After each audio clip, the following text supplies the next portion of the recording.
All right, good evening, everybody. We're going to start up where we left off.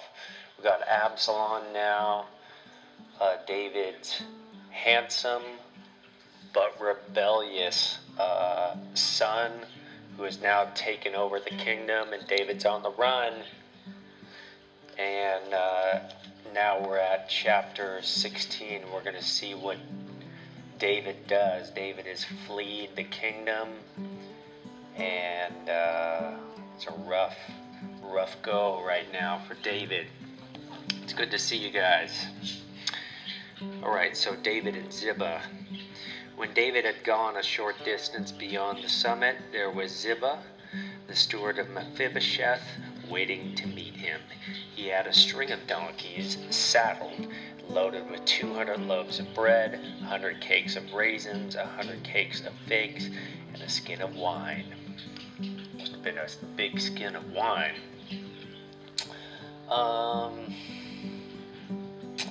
The king asked Ziba, "Why have you brought these?" Ziba answered, "The donkeys are for the king's household to ride on. The bread and the fruit are for the men to eat. The wineskin is to refresh those who became exhausted in the wilderness." The king then asked, "Where is your master's grandson?"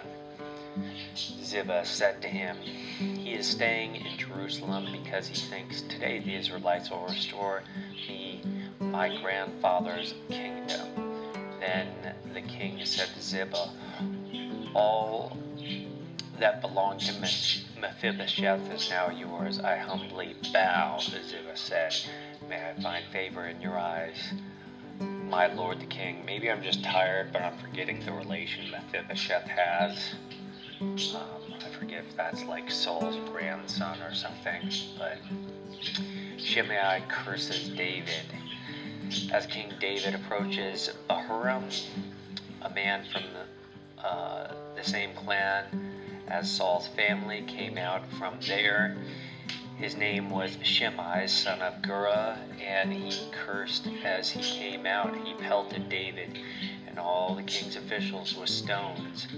Though all the troops and the special guard were on David's right and left, as he cursed Shimei, said, Get out, you murderer, you scoundrel. The Lord has repaid you for all the blood you have shed in the household of Saul, in whose place you have reigned. The Lord has given the kingdom into the hands of your son Absalom.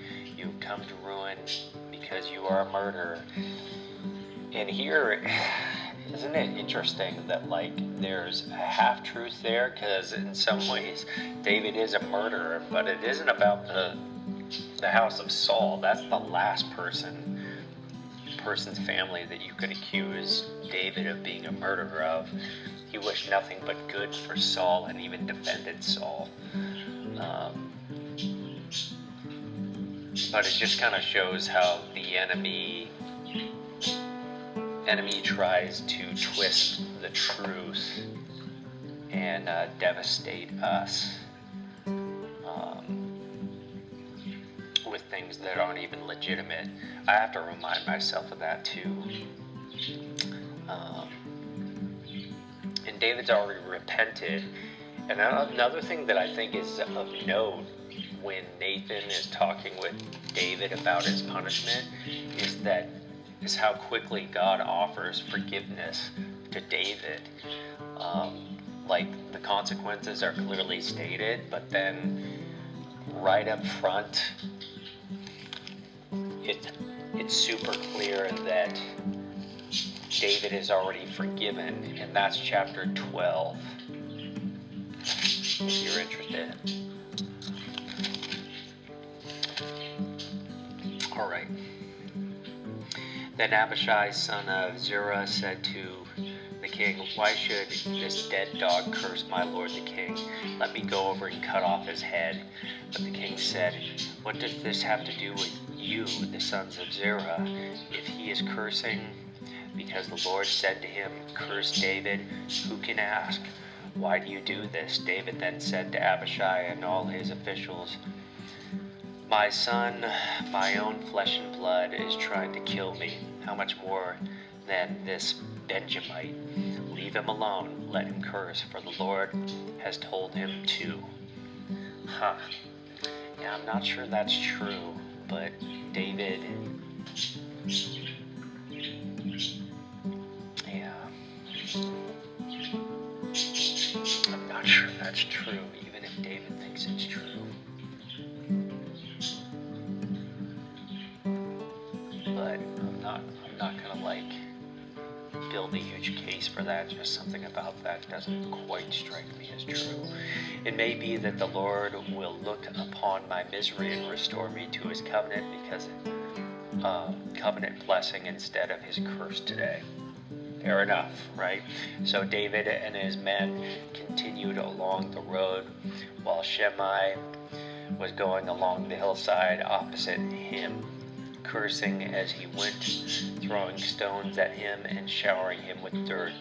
The king and all the people with him arrived at this destination exhausted, and there he refreshed himself at the advice of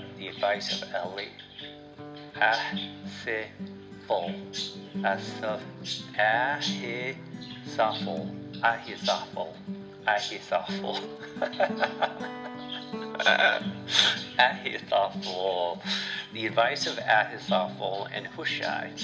Meanwhile, Absalom and all the men of Israel came to Jerusalem, and Ahithophel with him. Then Hushai the Archite, David's confidant, went to Absalom and said to him, "Long live the king! Long live the king!" This is to Absalom, not to David. Absalom said to Hushai, "So this is the love you show your friend? If he's your friend, why didn't you go with him?" Hushai said to Absalom, "No, the one chosen by the Lord, by these people, and by all the men of Israel, his I will be, and I will remain with him. Furthermore, whom should I serve? Should I not serve the son? Just as I have served your father, so I will serve you." Absalom said to Ahithophel, "Give us your advice. What should we do?" Ahithophel answered, "Sleep with your father's concubines, and there it is, whom he left to take care of the palace.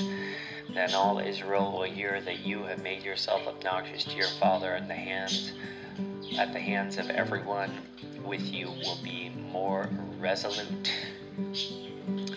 So they pitched a tent for Absalom on the roof, and he slept with his father's concubines in the sight of all of Israel. Like, there's some of Absalom's indignation that even seems righteous, like when he killed Amnon, right? But this is starting to make him look pretty low, I think. Now in those days, the advice Ahithophel gave was like that of one who inquires of God. That was how both David and Absalom regarded all of Ahithophel's advice. So he's a very well-respected man, I guess. Kind of an odd advice from somebody who's supposed to be well-respected.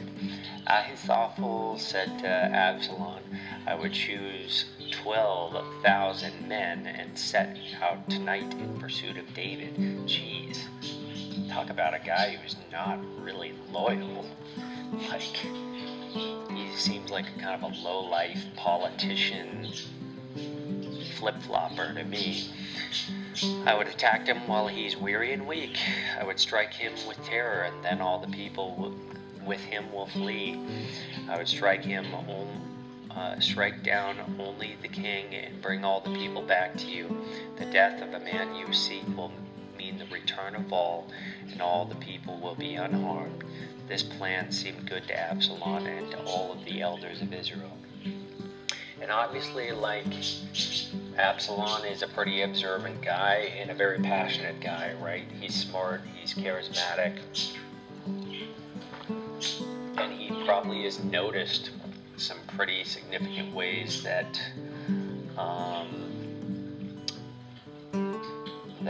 David has fallen short. So I'm sure he has quite the case against his father right now. This plan seemed good to Absalom and to all the elders of Israel. Gee whiz, but Absalom said, "Summon also Hushai the Archite, so we can hear what he has to say as well." And when Hushai came, Absalom said, "Ahithophel has given his advice. Should we do what he says? If not, give us your opinion." Hushai replied, "The advice of Ahithophel has given is not good this time." All right, he has a little bit of backbone. You know, your father and his men, they are fighters, and as fierce as a wild bear robbed of her cubs. Besides, your father is an experienced fighter. He will not spend the night with his troops. Even now, he is hidden in a cave or some other place. If he should attack your troops first, and probably nobody knows the countryside better than David, let's just be honest. This kid is good at politics. Absalom's good at the kingdom thing, but he's known no other life other than being a royal, and David knows the hillsides. He knows the countryside. He's been on the run. He's been a shepherd. Yeah, this is probably good advice from Hushai here. But who am I to say, right? You know your father and his men, they are fighters. Besides, your father is an experienced fighter. Even now he is hidden in a cave. If you should attack your troops first, whoever hears about it will say there has been a slaughter among the troops who follow Absalom. Then even the bravest soldier, whose heart is like the heart of a lion, will melt with fear, for all Israel knows that your father is a fighter, and that those with him are brave.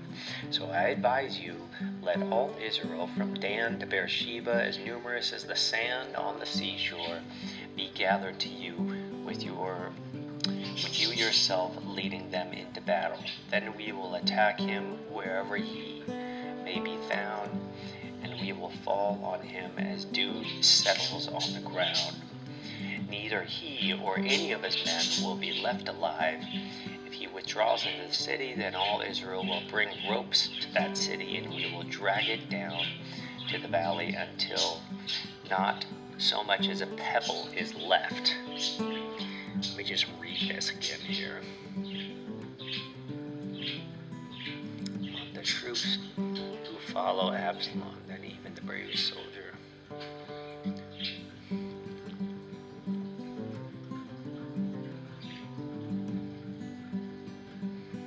I'm just going to read this part again. So I advise you, let all Israel from Dan to Beersheba, as numerous as the sand on the seashore, be gathered to you, with yourself leading them into battle. Then we will attack him wherever he may be found. Okay, so he's just saying mobilize right now. Absalom and all the men of Israel said, the advice of Hushai the Archite is better than that of Ahithophel. For the Lord had determined to frustrate the good advice of Ahithophel in order to bring disaster on Absalom. So, my synopsis is incorrect.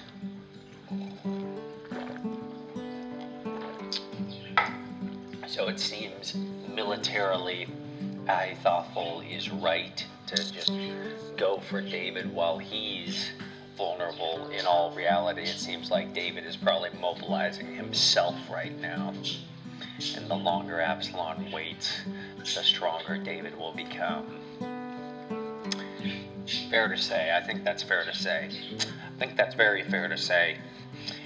Absalom and all the men of Israel said, the advice, Hushai told Zadok and Abiathar, the priest. Ahithophel has advised Absalom and all the elders of Israel to do such and such, but I have advised them to do so and so. Now send a message at once and tell David, do not spend the night at the fords in the wilderness.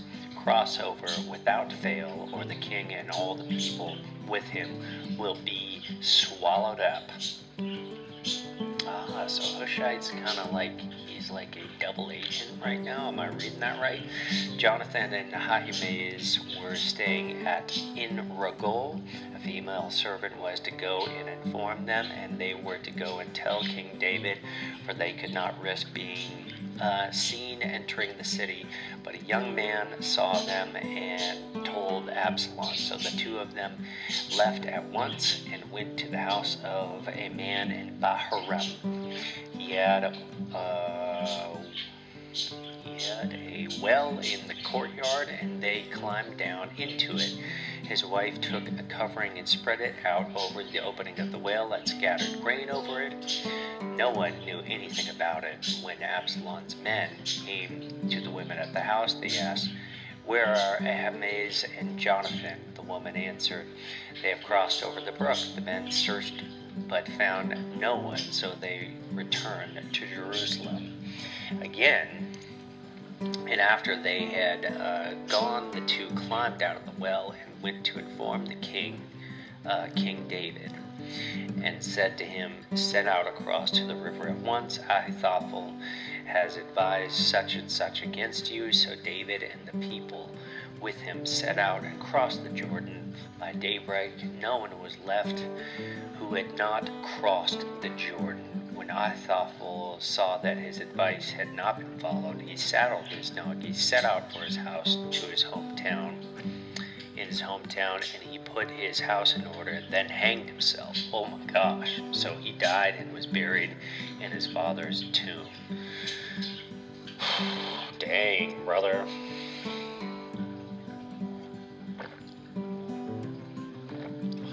Could that be that God is kind of watching over David there, huh? Morbid, but reminds me of Judas, hanging himself. David went to Mahanaim, and Absalom crossed the Jordan with all the men of Israel. Absalom had appointed Amasa over the army in place of Joab, and Amasa was the son of Jethro, an Ishmaelite who had married Abigail, the daughter of Nahash, and the sister of Zechariah, the mother of Joab. The Israelites and Absalom camped in the land of Gilead. When David came to Mahanaim, Shobed, son of Nahash from Rabbah of the Ammonites, and Machir, son of Ammiel from Lodabar, and Barzillai, the Gileadite from Rogelim, easy for you to say, brought bedding and bowls and articles of pottery. They all brought wheat and barley and flour and roasted grain, beans and lentils, honey and curds, sheep and cheese from cows, milk for David and his people to eat, for they said that the people have become exhausted and hungry and thirsty in the wilderness. Okay, so, reinforcements and supplies are coming into David as we speak. This is still Coca-Cola and milk. I like that perspective. And that glass is pretty cool. Ooh, pretty. Okay. David mustered the men who were with him and appointed over them commanders of thousands and commanders of hundreds. Damn, he's already got thousands and hundreds. David sent out his troops, a third under the command of Joab, a third under Joab's brother Abishai, son of Zeruiah, and a third under Ittai the Gittite. Remember him? The king told the troops, "I myself will surely march out with you." Ooh, so David's putting on his freaking cowboy boots finally. But the men said, "You must not go out. If we are forced to flee, they won't care about us. Even if half of us die, they won't care. But you are worth 10,000 of us. It would be better now for you to give us support from the city." Wow, they really love David still. The king answered, "I will do whatever seems best to you." So the king stood beside the gate while all his men marched out in units of hundreds and of thousands. The king commanded Joab, Abishai, and Ittai. Jeez. Dude, Joab is about to get...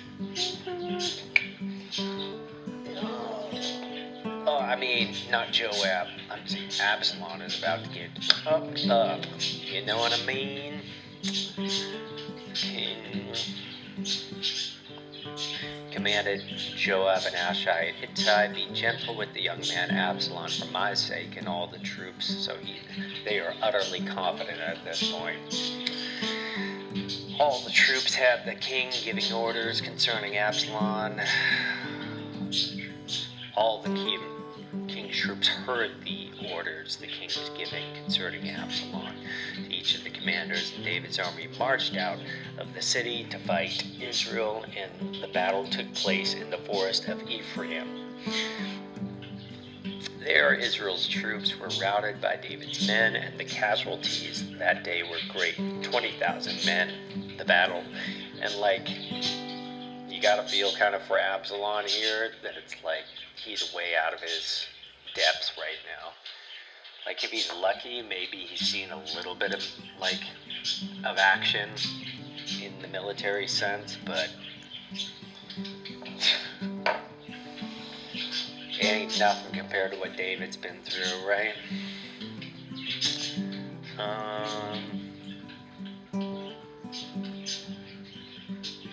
Yeah.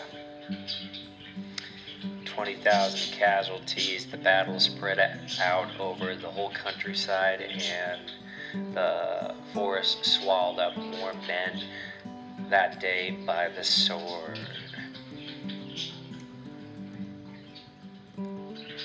Huh. You're saying it's like one of those God moments where I don't know what it means that the forest swallowed up more men than the sword, but somehow maybe it was the elements, somehow, the weather. I've studied the Civil War a lot, or even just wars in general. I think World War I was really well known for that too, that more men die of disease and hypothermia than of the actual battles, the violence, the shooting, the killing. Now Absalom happened to meet David's men. He was riding his mule as the mule went under the thick branches of a large oak. Absalom's hair caught in the tree. And remember how thick his hair is. Jeez, it's already about to happen, guys. Absalom's time is short. He was left hanging in midair while the mule he was riding kept going. So he's riding a mule? What are we talking about here? What about Absalom the smart, the cunning? Why wouldn't he be on a war horse or even on foot, being smart? I don't have an answer. When one of the men saw what had happened, he told Joab, I just saw Absalom hanging in an oak tree. Joab said to the man who had told him, what, you saw him? Why didn't you strike him to the ground right there? Then I would have had given you 10 shekels of silver and a warrior's belt. But the man replied, even if 1,000 shekels were weighed out in my hands, I would not lay a hand on the king's son. And this just shows, how low Joab was. Yet you can understand, maybe, if Joab really loved David, but I don't know. Just Abner, it's weird. It's so Joab and Abner, so Abner being Saul's old right-hand man, and Joab being David's right-hand man. They're just complex characters. One of my Bible teachers would say that there's flat characters who have just one kind of two-dimensional characters, and then there's more complex characters. And Abner and Joab are like complex. They're complex characters because they have like good facets, good qualities and bad qualities. And here it's kind of hard to tell like where Joab's coming from. Is he doing it because of his own selfishness, or is he doing it because of his love for David? There's so many ways to kind of see Joab sometimes. But we know that David really struggled with Joab.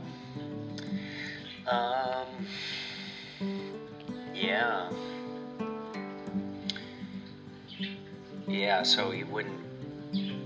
So this guy's saying he wouldn't touch the king's son, even for 100. How much did he say?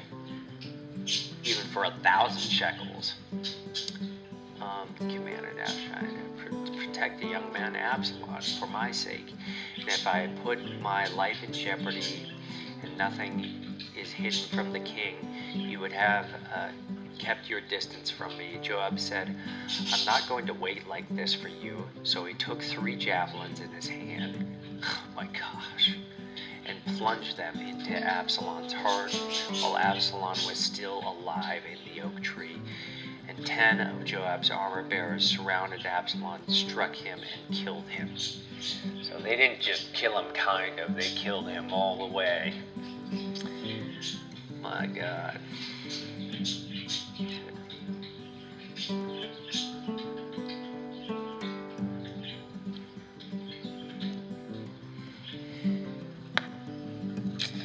Yeah, that is a gory way to die. Then Joab sounded the trumpet, and the troops stopped pursuing Israel, for Joab halted them.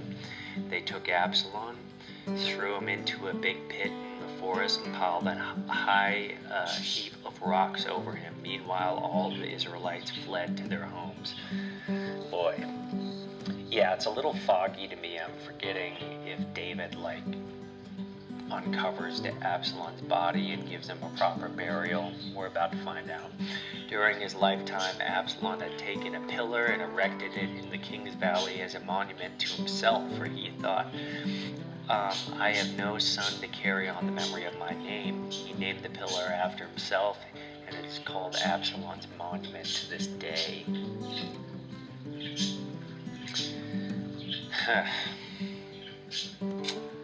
Yeah, man, you would think with all that sleeping around, sorry to bring this up, but it's just in my head, it's like, you would think with all that sleeping around he did, he would have some lady pregnant by now, but maybe not. Now Ahimaaz, son of Zagah, said, let me run and take the news to the king that the Lord has vindicated him by delivering him from the hand of his enemies. You are not the one to take the news today, Joab told him. You may take the news another time, but you must not do so today, because the king's son is dead.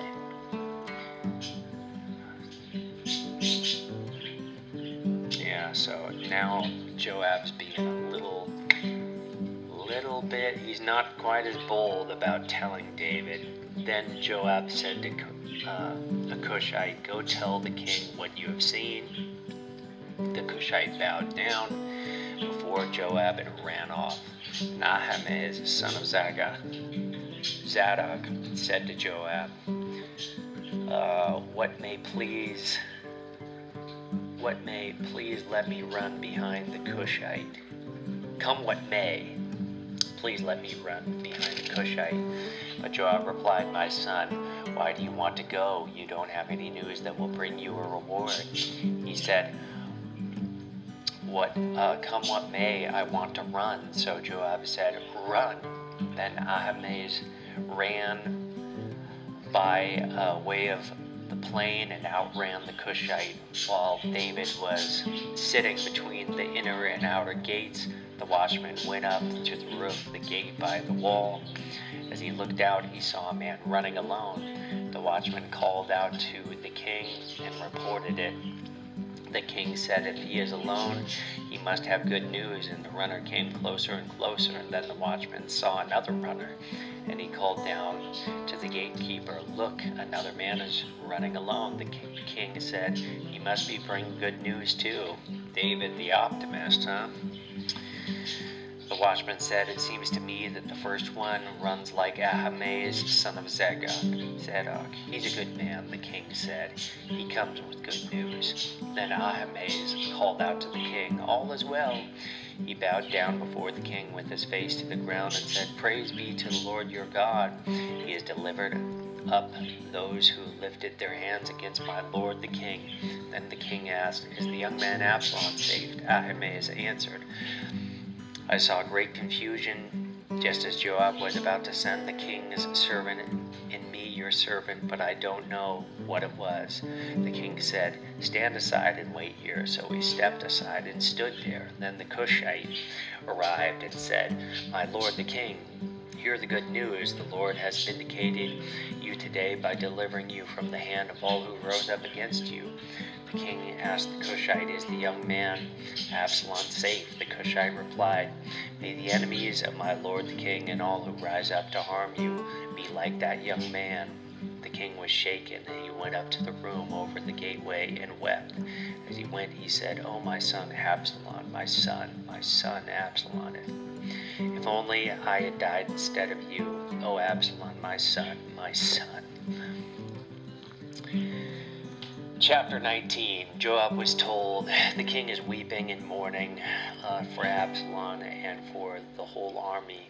The victory that day was turned into mourning because on that day the troops heard that the king is grieving for his son. The men stole into the city that day as a man steals, in whom are ashamed when they flee from battle. The king covered his face and cried aloud, "Oh, my son, Absalom! Oh, Absalom, my son, my son!" Then Joab went into the house to the king and said, "Today you have humiliated all your men, who you have saved your life and the lives of your sons and daughters and the lives of your wives and concubines. You love those who hate you and hate those who love you. You have made it clear today that the commanders and their men mean nothing to you, and I see that you would be pleased if Absalom were alive today and all of us were dead. Now go and encourage your men. I swear by the Lord, if you do not go out, not a man will be left with you by nightfall. This will be worse for you than all the calamities that had come on you from your youth till now." So the king got up and took his seat in the gateway. When the men were told, "The king is sitting in the gateway," they all came before him. Meanwhile, the Israelites had fled to their homes. David returns to Jerusalem. Throughout the tribes of Israel, all the people were arguing among themselves, saying, "The king delivered us from the hand of our enemies. He is the one who rescued us from the hand of the Philistines. But now he has fled the country to escape from Absalom, and Absalom, whom we anointed to rule over us, has died in battle. So why do you say nothing about bringing the king back?" King David sent this message to Zadok and Abiathar the priests: "Ask the elders of Judah, why should you be the last to bring the king back to his place, since what is said throughout Israel has reached the king at his quarters. You are my relatives, my own flesh and blood, so why should you be the last one to bring back the king? And say to Amasa, are you not my own flesh and blood? May God deal with me, be it ever so severely, if you are not the commander of my army for life in place of Joab." Interesting.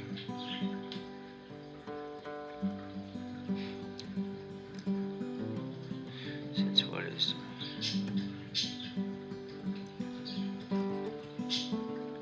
So David wants to replace Joab with Abiathar.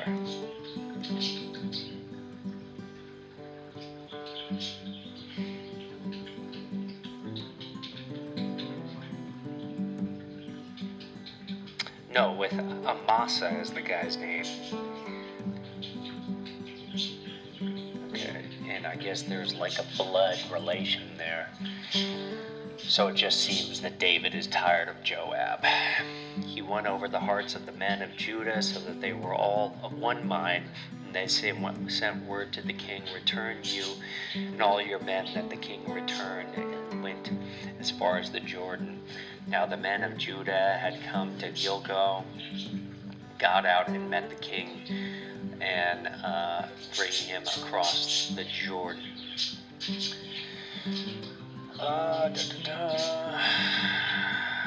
Shimei, son of Gera, the Benjamite from Bahurim, hurried down with the men of Judah to meet King David. With him were 1,000 Benjamites, along with Ziba, the steward of Saul's household, and his 15 sons and 20 servants. They rushed to the Jordan where the king was.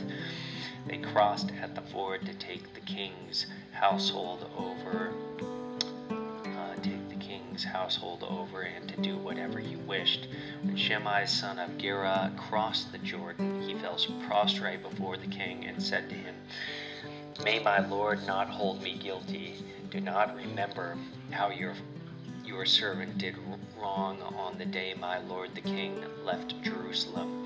May the king put it out of his mind, for I, your servant, know that I have sinned.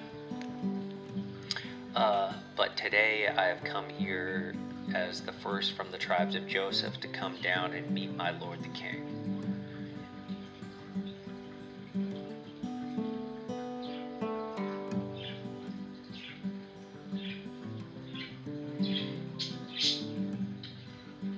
Yeah, I don't know, maybe I'm just tired, but I'm not. Now the men of Judah come to Gilgal to go out and meet the king.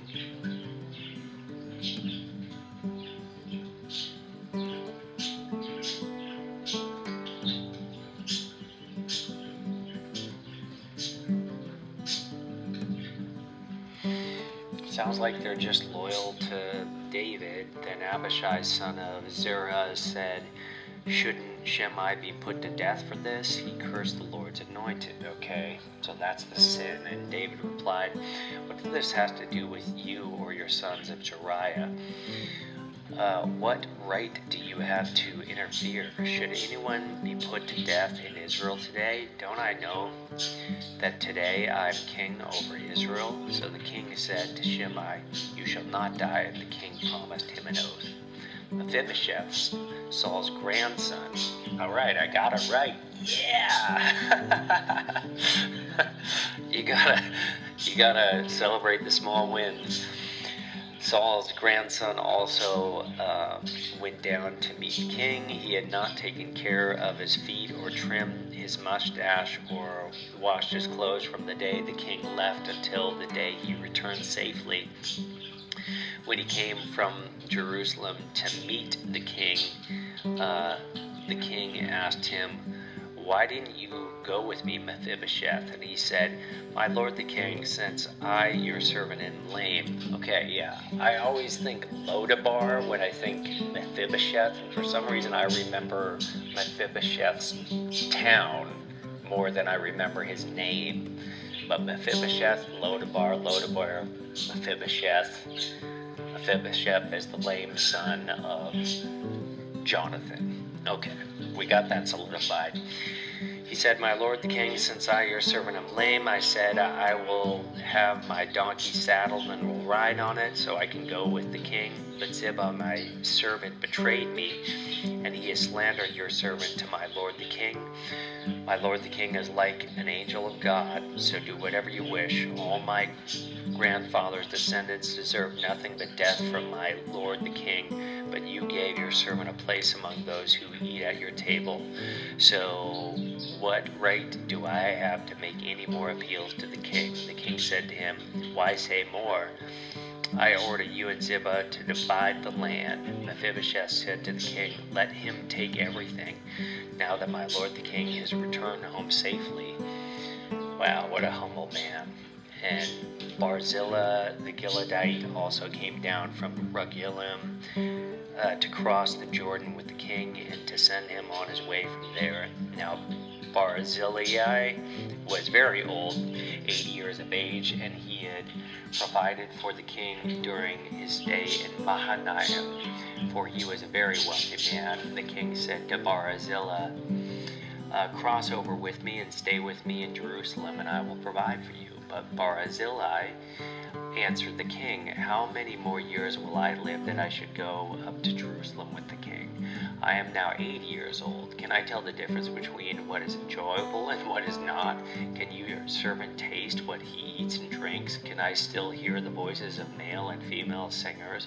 Why should your servant be an added burden to my lord the king? Your servant will cross over the Jordan with the king for a short time distance, but why should the king reward me in this way?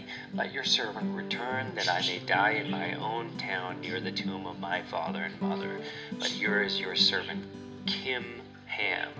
Let him cross over with you to the land of the king. Do for him whatever you wish. The king said to Kimham, Kimham shall cross over with me, and I will do with him whatever you wish. Anything you desire from me, I will do for you. So all the people crossed the Jordan, and Then the king crossed over. The king kissed Barzillai and bid him farewell, and Barzillai returned to his home. When he came and crossed over to Gilgal, Kimham crossed with him, and all the troops of Judah. Half of the troops of Israel had taken the king over. Soon all the men of Israel were coming to the king and saying to him, why did our brothers, the men of Judah, steal the king away and bring him and his household across over to Jordan together with all his men? All the men of Judah answered the king of Israel, we did this because the king is closely related to us. Why are you angry about it? Soon all the men of Israel came, saying, why did our brothers, the men of Judah, steal the king away and bring him and his household across the Jordan together with all the men? All the men of Judah answered the men of Israel, we did this because the king is closely related to us. Why are you angry about it? Have we eaten any of the king's provisions? Have we taken anything for ourselves? Then the men of Israel answered the men of Judah, we have 10 shares in the king, so we have a greater claim on David than you have. Why then do you treat us with contempt? Weren't we the first to speak of bringing back our king? But the men of Judah pressed their claims even more forcibly than the men of Israel. So there seems to be like a lot of loyalty being demonstrated to David, and now there's even a little bit of conflict as to who has a greater claim on David. It's a little confusing to me, but there it is. What else could you expect from Israel other than discord and disunity? This will be the last chapter for tonight. Chapter 20. Now a troublemaker named Sheba, son of Bichri, a Benjamite, happened to be there. He sounded the trumpet and shouted, we have no share in David, no part in Jesse's son. Every man to his tent, Israel. So all the men of Israel deserted David to follow Sheba, son of Bichri. Talk about moody. But the men of Judah stayed by their king all the way from the Jordan to Jerusalem. So Israel leaves David and Judah sticks with David.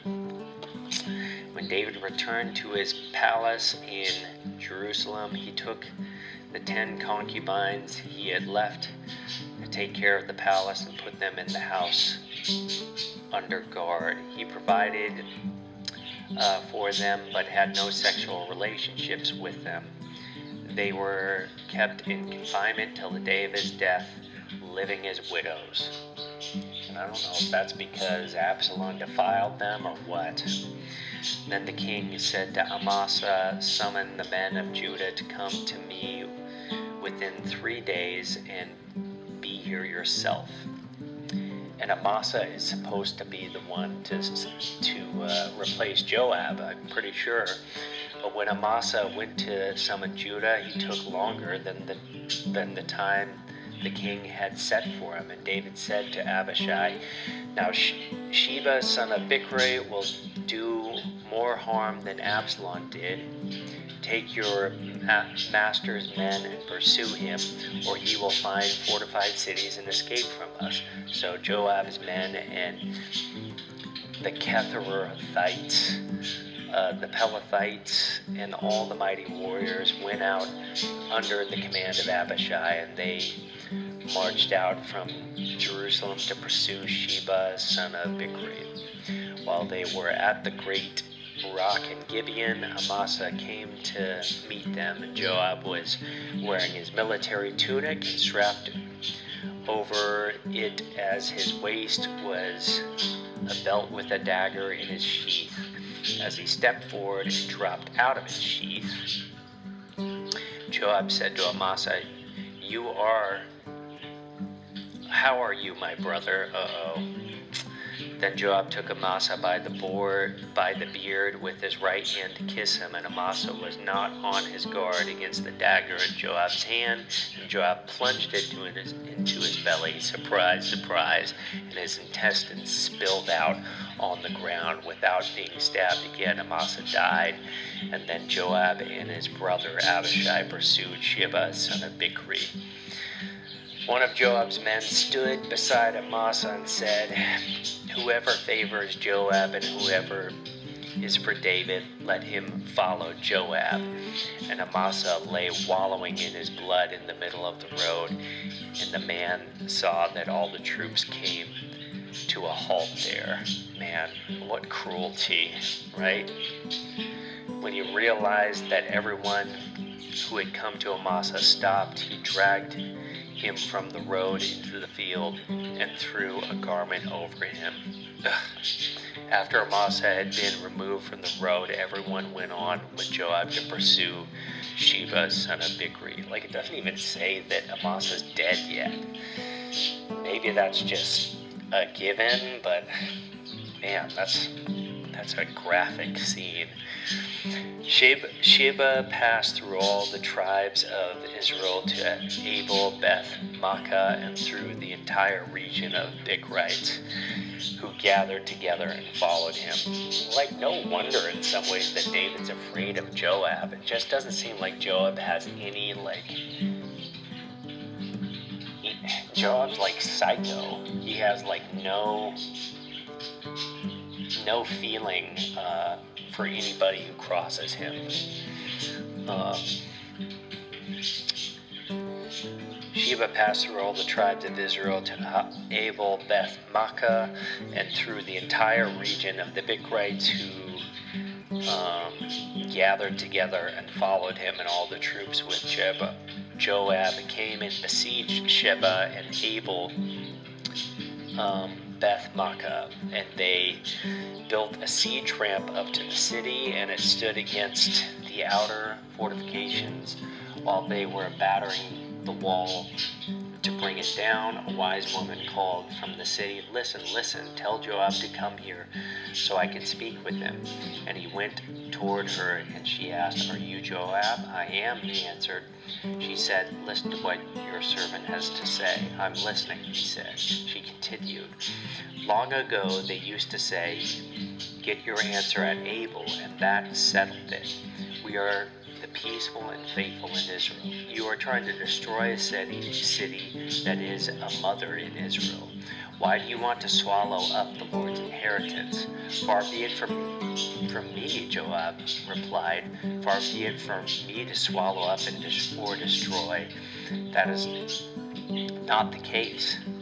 A man named Sheba, son of Bichri, from the hill country of Ephraim, has lifted up his hand against the king, against David. Hand over this one man, and I will withdraw from the city." The woman said to Joab, "His head will be thrown to you from the wall." Jeez. Then the woman went to all the people with her wise advice, and they cut off the head of Shebai, son of Bichri, and threw it to Joab. So he sounded the trumpet, and his men dispersed from the city, each returning to his home, and Joab went back to the king in Jerusalem. Positively medieval, man. This is before medieval times, and that is a medieval scene, man. just like, we'll just cut the guy's head off and throw his head down to you, and then you guys can go. Deal.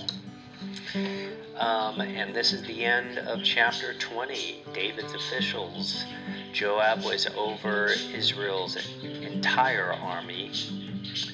And I don't know if that's a good thing or a bad thing, but it's clear it's a fact now. And Benaiah, son of Jehoiada, was over the Ketherites and Pelethites. Adoniram was in charge of forced labor. Jehoshaphat was Elihud was recorder. Sheva was secretary. Zadok and Abiathar were priests. And Ira, the Jerite, was David's priest. That's like David's cabinet, I guess you could say. And that's it, people. So Absalom is gone, and this Sheba guy is also done for. And also Amasa, who David, I think, wanted to replace Joab with, has been brutally murdered. And Joab has an even more ironclad grip on his position as head over the military. So there you have it. We'll start at chapter 21, and I believe tomorrow, tomorrow we're going to finish 2 Samuel. We'll only have 4 chapters to read. So, all right, catch you guys later.